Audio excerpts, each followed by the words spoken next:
மல்லி 2 ரூபாய் உன் குந்தலேறி உதிரும் பூ கோடி ரூபாய் பஞ்சு மிட்டாய் 5 ரூபாய் நீ பாதி தின்று தந்ததால் லட்ச ரூபாய்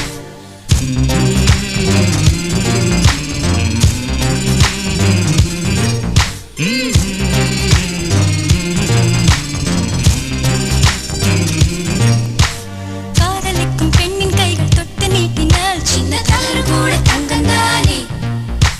காதலிக்கும் பெண்ணின் வண்ண கண்ணம் ரெண்டிலே மீண்டும் பருவம் கூட பவழம் தானே சிந்தும் வேர்வை திருத்தமாகும் சின்ன பார்வை மோட்சமாகும்